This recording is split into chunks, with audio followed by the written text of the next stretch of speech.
Good morning, my dear students, and welcome back to yet another session in Life Processes. As we have already dealt the very first lesson, nutrition, in two parts in the previous week, today it's time for us to again take up the next lesson, that is respiration. Let me tell you, this lesson respiration, again I have divided into two parts for the convenience of our learning process. So today, in part 1 of respiration, what all I am going to discuss, I have given here as key points. I will be reading out for them. I will be reading out these points for you. And then the second part of respiration, which will be dealing with human respiratory system, I would be covering it up in my next video. So now let us have a look at the key points for the respiration part 1, which we are going to begin today. So this involves, the first thing what you need to know in respiration lesson is breathing. So this is something which we are all aware since our primary school days. And even in our 7th grade, we have a great emphasis in this chapter. Breathing is that process we commonly know as, it's a simple as if like inhalation and exhalation. So even every child knows the answer and they can say, it's a simple, ma'am, we can just taking in of fresh air, that is called inhalation, and giving out of the used up air or the foul air is called as exhalation. So inhalation and exhalation make up the breathing process. Next comes the respiration. So then, what is the major difference between breathing and respiration? This is something as grown-up 10th graders you need to learn now. So, respiration in simple formula for you to remember, I can say, is breathing plus release of energy. For those children who cannot remember the greater level of definitions, the simple way of remembering respiration is breathing plus release of energy, because respiration as such is a huge complex process. Respiration takes place in various forms in the cells of entire living organisms. So when it takes place in the cells of living bodies, it is called as cellular respiration. So the cellular respiration consists of various metabolic reactions and processes taking place because of the cells in the organisms taking in the energy obtained from the glucose, which is from the nutrition you take, and breaking down of that chemical energy into the form of energy molecule. What is that energy molecule? You are right. It's ATP. ATP stands for adenosine triphosphate energy molecule. So the ATP molecule is released in the form of energy along with some other waste products whenever there is cellular respiration taking place in cells of living organisms. Now, so there are different types of respirations, the aerobic and the anaerobic. I have told you previously, please try to decipher the meaning from the name itself. As the term indicates, aerobic, air. So the presence of air. Air means oxygen here. So that particular type of respiration which takes place in the presence of oxygen is termed as aerobic respiration. Obviously, the respiration which occurs in the absence of oxygen or sometimes in the insufficient supply of oxygen can be termed as anaerobic respiration. I will be dealing with it in detail in the coming step. Then this is the next key point, glucose breakdown. Let me tell you, my dear students, this is the life question of the entire lesson, respiration. This is the most frequently asked question for 3 marks, are clubbed together with another question and asked for 5 marks almost every alternate year in CBSE annual examinations. So you need to pay complete attention to understand its various steps, how the glucose breaks down in different pathways very keenly, which I am going to explain you.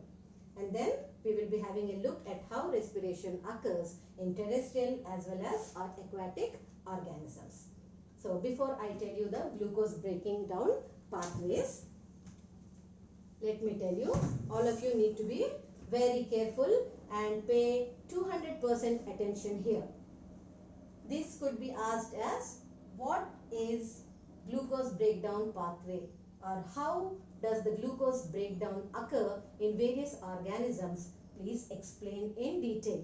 So whichever way they ask, you need to understand one thing very clearly is glucose. Where do we get this glucose from? Obviously from the intake of food. Now this glucose is, if one thing children, if the written words are small here, please do not worry. Okay. As some of the alphabets written are smaller, let me zoom the picture for you.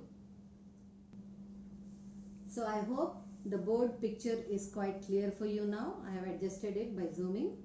Now let us have a look into this very keenly. Glucose breakdown pathways. Glucose, which is obtained from the food nutrients we take in, is a 6-carbon molecule basically. We all know the formula for that. What is the formula for glucose? Already you have done it, isn't it? What is the formula for glucose? It is C6H12 and O6. So it is a 6-carbon molecule basically, which we are all aware. So now look at that. This 6-carbon molecule of glucose gets into 2 atoms of 3-carbon molecules, which is called pyruvate. Pyruvate is a 3-carbon molecule which is also called as pyruvic acid. So the glucose gets divided into 2 atoms of 3-carbon molecules of pyruvate or pyruvic acid, which occurs in the cytoplasm. Where does this occur? Division of glucose into pyruvate takes place in cytoplasm. This is one important question you need to know. So conversion of glucose, which is a 6-carbon molecule, takes place in cytoplasm into 3 carbon molecules, which are 2 in number of pyruvate. Now, along with this process, some amount of energy is released. Now, what is the next process is of very much concern for all of us. Now, let us have a look. This pyruvate, the 3-carbon molecule, gets divided into 3 different areas in the presence of oxygen, in the absence of oxygen, or in the insufficient supply of oxygen. Let us see what are the products formed when it breaks down. So glucose, first when it breaks down into 2 atoms of 3 molecules of carbon as pyruvate or pyruvic acid, when it further undergoes the process of breakdown in the absence of oxygen. In the absence of oxygen, what is present here to activate it? Yeast. When yeast is involved in the breakdown of glucose, what do you name that process, children? You got it right. It is called as fermentation. Fermentation is that process which we usually see happening in bakeries or when your mama prepares the dough for making some puris. For making the puris, she mixes some curds and the yeast overnight and leaves it like that covered, and then in the morning when you see the dough becomes voluminous and fluffy, and if you try to taste it, it appears little sour in taste. Now when you try to knead it again, then once you knead it again, you can see some gas bubbles are being involved, and slowly the volume of the dough kneaded becomes little smaller in size. So what is the gas evolved there, and what is it which is giving that tingy and soury taste to it? You got it right. That nutrient of glucose now breaks down in the absence of oxygen by undergoing the process called fermentation and releases the gas called carbon dioxide, and ethyl alcohol is produced. Ethyl alcohol, in chemistry we call it as ethanol. How do you write ethanol, children? In chemistry you might have seen it, C2H5OH. is the formula for ethanol. So this ethanol or ethyl alcohol is that thing which gives us the soury taste to the dough, and then the gas evolved is carbon dioxide. But the most important thing you need to remember is here the energy is released in the form of ATP. Now we call it as a process of respiration taking place in the absence of oxygen, that is anaerobically, and energy is released. Therefore, you call it as a respiratory process. Then there are certain processes which occur in muscle cells of humans where there is insufficient supply of oxygen, or you can say rather lack of oxygen. You might have observed sometimes when you go to the playground and your teacher punishes you for being late, and the teacher asks you to take 2-3 rounds of the whole ground, and you feel totally exhausted and almost like panting, and you feel very difficult to climb the stairs back to your class, and you feel a fatigue feeling in your muscles of calf cells, and that happens because of production of so-called lactic acid. So lactic acid is that acid which is produced in the muscle cells of humans due to insufficient or lack of oxygen supply. Along with this, some energy is released. So that is how the glucose breaks down in the lack of oxygen. Now what is the third pathway by which the glucose breakdown occurs? Let us have a look. When this third pathway occurs, this is occurring in the presence of oxygen. This takes place in mitochondria. So here you need to again remember, when glucose breakdown occurs in the presence of oxygen, it takes place in mitochondria, and this is what you call it as aerobic respiration. Okay, so this aerobic respiration occurs in mitochondria. Initially, glucose breakdown has taken place in cytoplasm. So these two could be sometimes, my dear students, asked as 1-mark questions. Please remember that. So when glucose breakdown takes place in mitochondria in the presence of oxygen, it is called as aerobic respiration. As a result of aerobic respiration, the products obtained are carbon dioxide, water, and obviously energy is released because it is respiration. I hope you are all clear with the 3 glucose breakdown pathways. Now I am going to brief all these concepts for you in the form of PPT which I have made for you.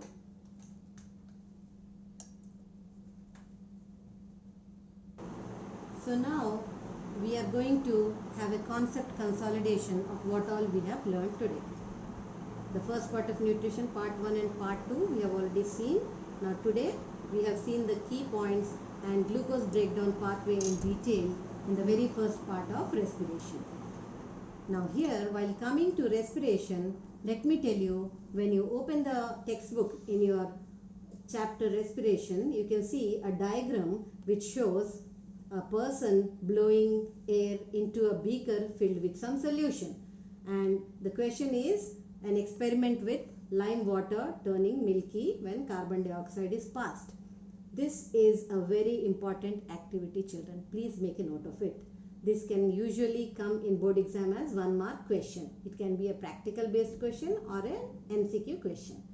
The lime water, which is a solution of calcium hydroxide, when reacts with carbon dioxide, results in the formation of an insoluble solid called calcium carbonate, CaCO3.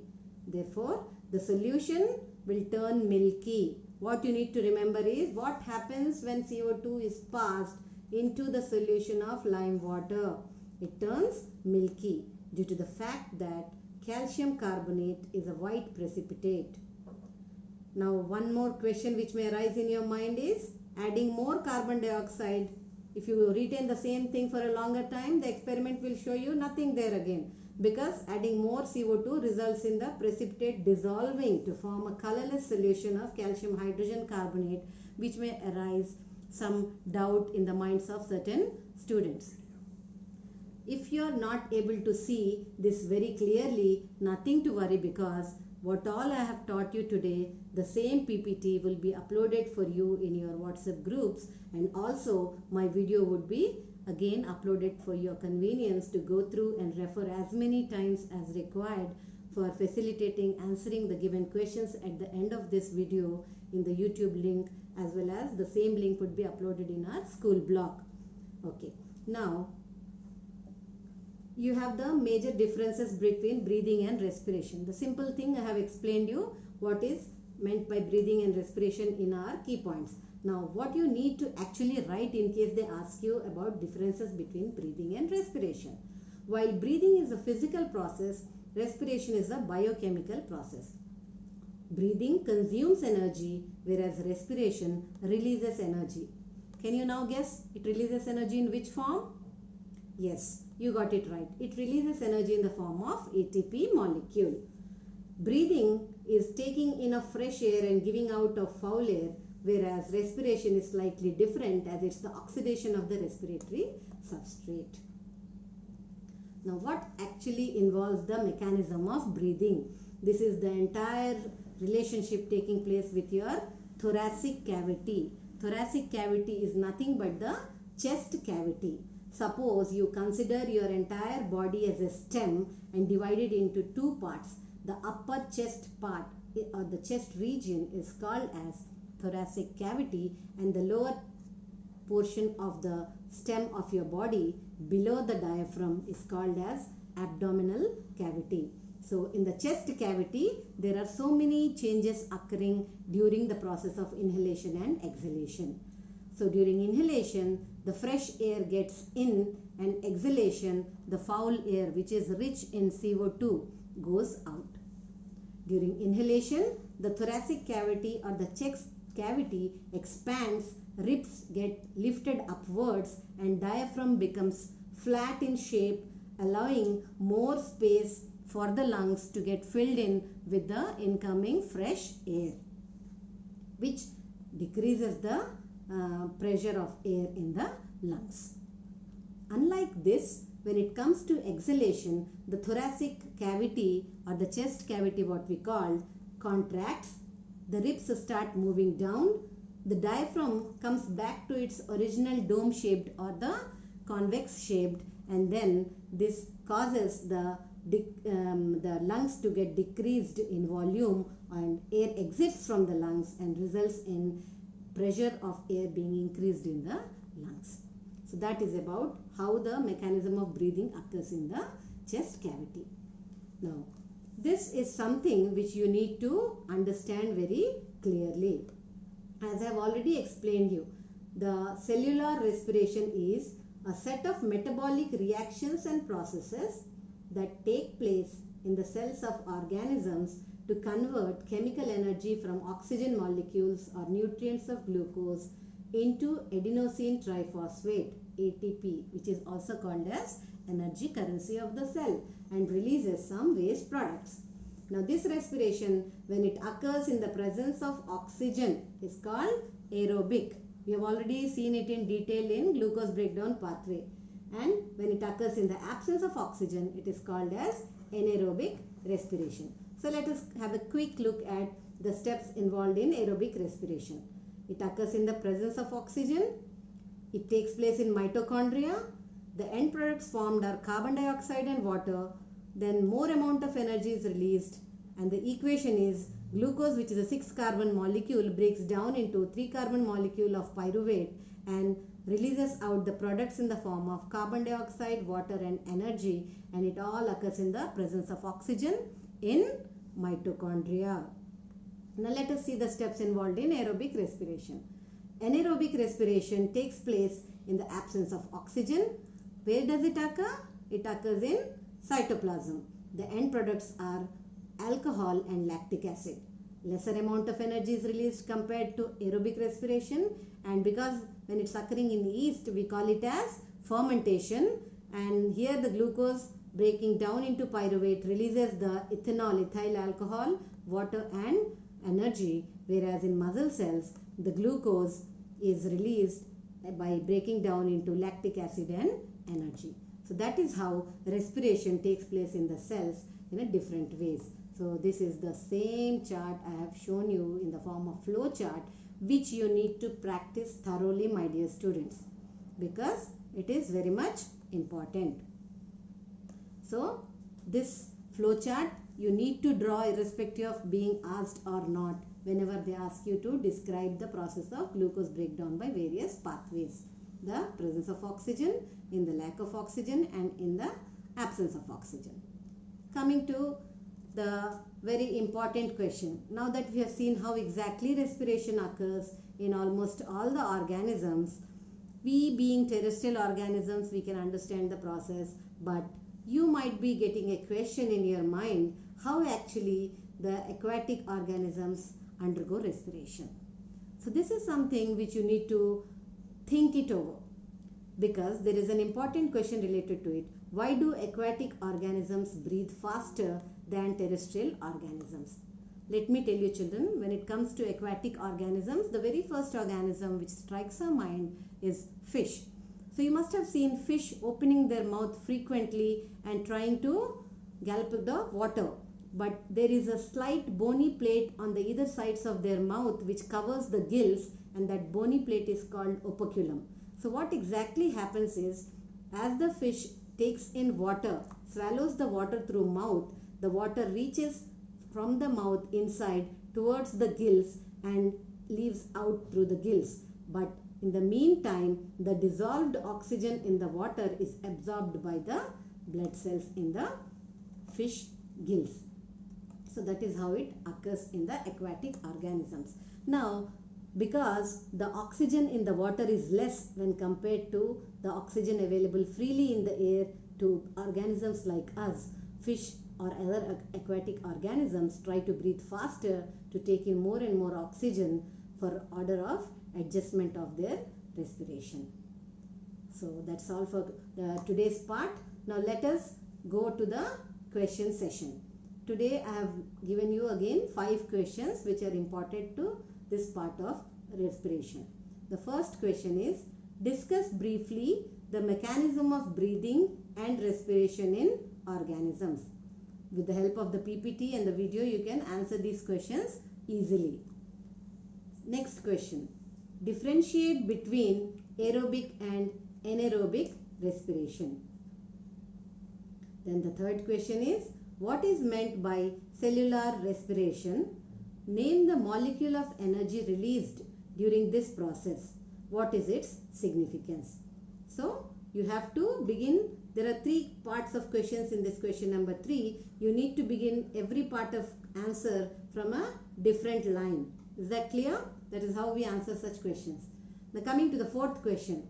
What are the different ways in which glucose is oxidized to provide energy in various organisms? Or the same question could be asked as, briefly discuss the 3 ways of glucose breakdown pathway by providing an illustrative flow chart. This is the question where you need to give the flow chart of glucose breakdown pathway. And the last question for today is, what advantage over an aquatic organism does a terrestrial organism have with regard to obtaining oxygen for respiration? I hope all the 5 questions are clear to you by now. My dear students, now I would be releasing this video by uploading it in YouTube and sending the link to you shortly into your WhatsApp groups and school blog. And these questions are meant to be answered by you in your notebooks, and go through the PPT, go through the video till you are clear with your doubts. Still, if you have any doubts, you can WhatsApp me personally, and once the answers are done, please send them by mail for evaluation purpose. I would be meeting you with my next part of respiration video shortly. Thank you.